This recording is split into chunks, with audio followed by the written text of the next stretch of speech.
मंडळी, कोल्हापुरातल्या गंजीमाळ या भागाविषयी मी व्हिडिओ केला होता आणि रंकभैरवाची पालखी गंजीमाळ मधल्या ज्या चौथऱ्यावर जाऊन थांबते तो चौथरा तुम्हालाही दाखवण्याची इच्छा झाली. पण त्याआधी रंकभैरवाचं मंदिरही तुम्हाला दाखवावं म्हटलं.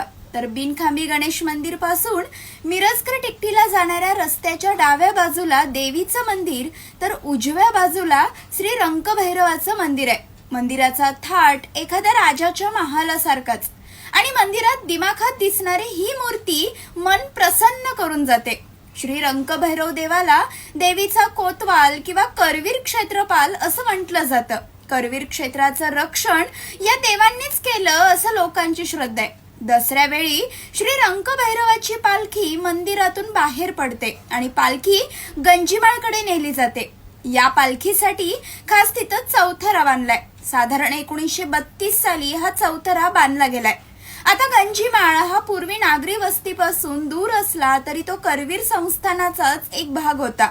गंजीमाळात असणारे संस्थानातील जनावरे, त्यांना लागणाऱ्या गवताच्या गंजा या सुद्धा तितक्याच महत्वाच्या होत्या. त्यांचंही रक्षण संस्थानासाठी महत्वाचंच होतं.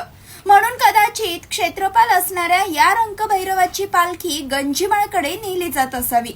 एकीकडे देवीची पालखी दसरा चौकातून पंचगंगा घाटाकडे नेली जाते तर रंकभैरवाची पालखी मिरजकर टिकटीपासून टिंबर मार्केट कमानीतून आत चौथऱ्यावर आणली जाते. पालखी चौथऱ्यावर ठेवली जाते, मग आरती केली जाते आणि मग सोनं लुटण्याचा सोहळा पार पडतो. त्यानंतर तिथून ती पालखी रंकाळा, मग जावळाचा गणपती, तिथून शुक्रवार पेठ आणि मग पंचगंगा नदीच्या घाटावर नेली जाते. तर असा हा गंजीमाळ आणि श्री रंकभैरव यांच्या पालखीचा हा संबंध.